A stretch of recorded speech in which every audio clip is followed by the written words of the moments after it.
Hi. Good, thank you, yeah. Saw a Lamborghini ride out there, is that for you? No. No. So Jean try and get in it, and he... Which one? You saw the black one, or? No, it was like orange and... There are a few orange. That's why I thought it was yours. It was very flash. No. Okay, we're ready. We'll start with James from Sky Sports News. Excuse the two mics here, Oliver. Let's start with Adam Wharton. I have seen him around the training ground. He seems okay, but what's the update on his situation? No, unfortunately he's not available, so he didn't train the whole week. So yeah, if everything goes right, I hope that on Monday, so after the Tottenham game, he can be reintegrated in at least partly into the training, and then on Wednesday when we start preparing for the final, I hope that he's in training with us, but he's the only one who can't play. All others are fit. What would you put his chances down to making the final? I think it's, for me, it's 90% that he can play, but always things can happen. But Sunday at Tottenham is too early. If, for example, there was something on this game against Tottenham, became a very important match, would you choose to risk him?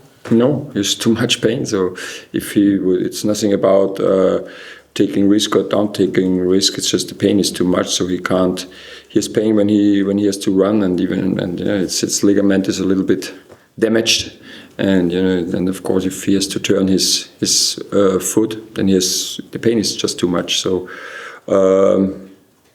that's the reason. It's the only reason. Okay. On Adam Wharton, if all the reports in the papers seem to be correct, he has a lot of interest from a lot of clubs who are interested in bringing him in the summer. Some big figures being mentioned as well. How does he react to speculation about his future? What sort of lad is he? Will he take it on the chin, or could it distract him at all?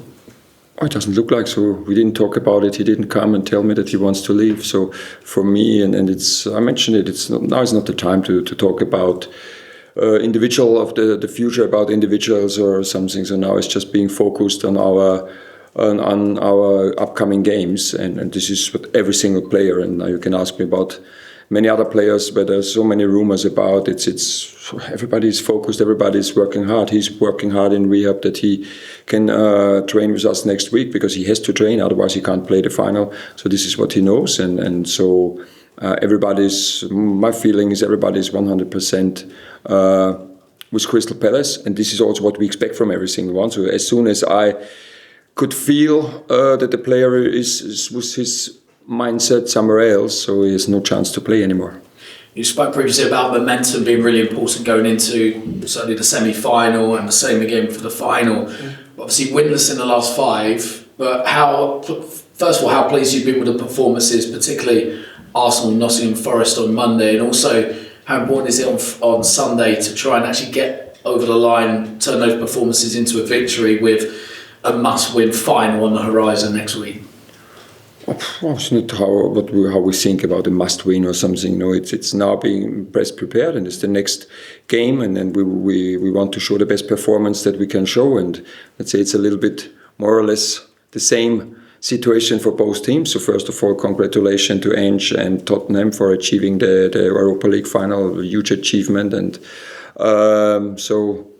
with this game and our final on Saturday, they have this game, I think, one more in between, and their final on Wednesday, and I think he expects the same from his players, that they now need every single training, every single game to be in the best shape that they can be for the final, and this is the same approach that we have, and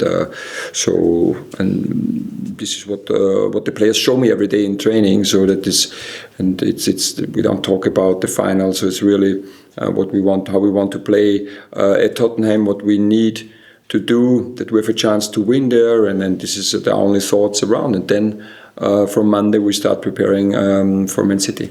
Do you see it as a big advantage, because from the outside, the fact they've played last night, only a couple of days to prepare for this game, and you've had pretty much the whole week, does that give your side an advantage mentally as well? No, I don't think so.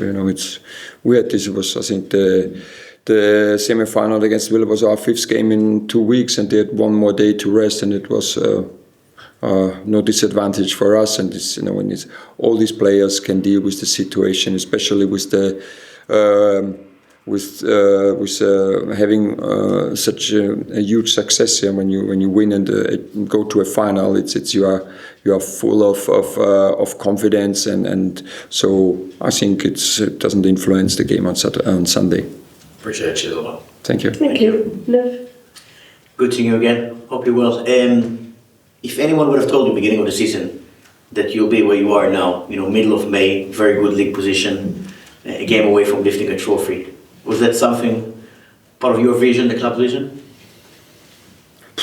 I never think, and as I mentioned this so often, when it's September, October, I never think what will be in May, because I don't know, and then it's possible to lose the focus, what we have to do, and we had a lot to do after our tricky start, and so I always believe in, at the end of the season you get what you deserve.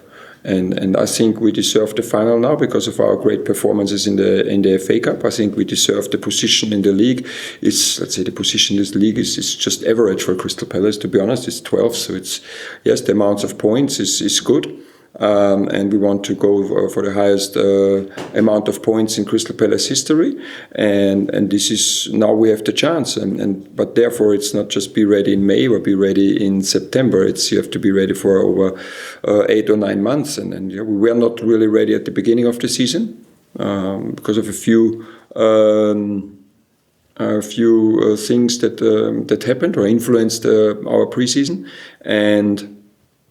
From then, I think we deserve position 12. We deserve the 46 points. No one gave us one as a gift, so I can't remember. Maybe there is one in my office now, and the same was in the Carabao. So I think everything we are now, every team. So let's say when we talk about Tottenham, I think they deserve playing the Europa League final, the same as Man United.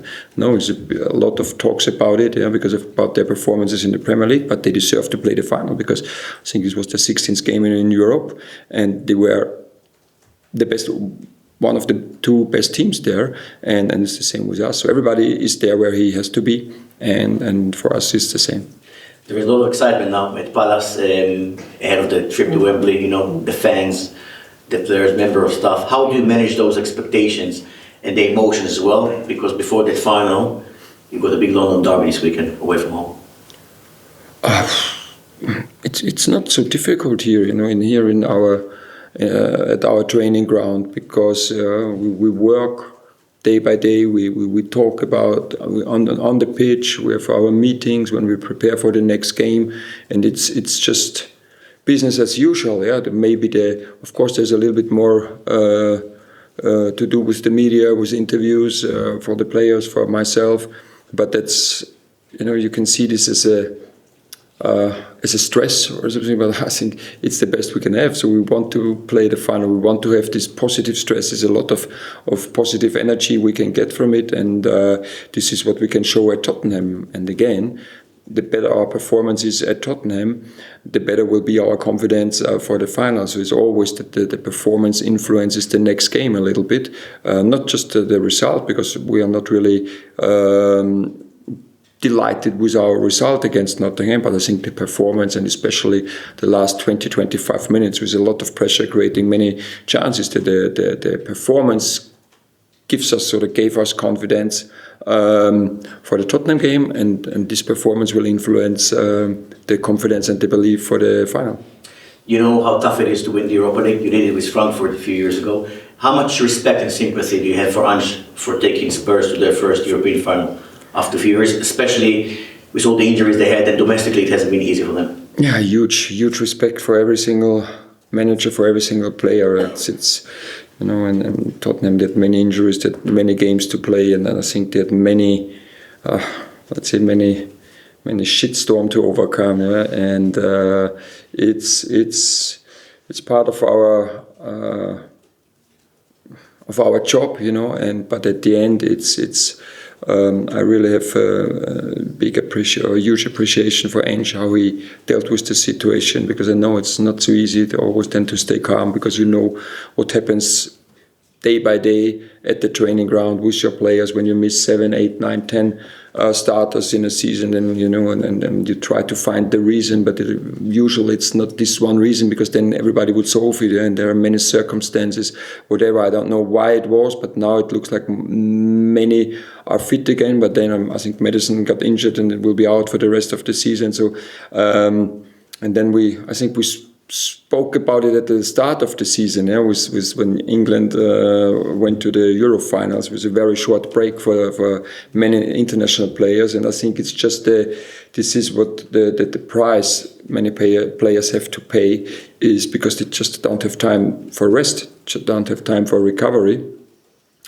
Fortunately, let's say for us, and for the teams who don't play the Club World Cup, there is now a summer where many players get their well-deserved rest, their recovery time, their vacation, their holidays, and hopefully this is a very positive influence on the injuries, or on less injuries next season.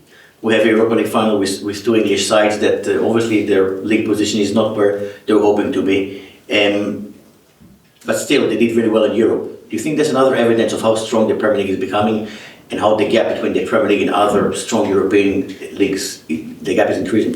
Yes, and it's just one more evidence. And I think West Ham won the Conference League 1 year, 2 years ago. When we were winning with Frankfurt, we had in the semi-final West Ham. So they played the Europa League semi-final, then they won it. Now you have two teams in the final of the Europa League. You have one team in the Conference League final. You had Arsenal very close, and really had fantastic performance of Arsenal against PSG, close to reach the Champions League final. Yes, it's just one more evidence how good the Premier League is. But on the other side, I think it's not that somebody needs this evidence. Everybody knows it. When you watch the games, when you see how many great players are playing in the Premier League, and how big the clubs are. So I think it's just what it has to be, as a Premier League club, that you are also one of the top clubs in Europe. Thanks a lot. That's the end of the broadcast section. Thank you, guys.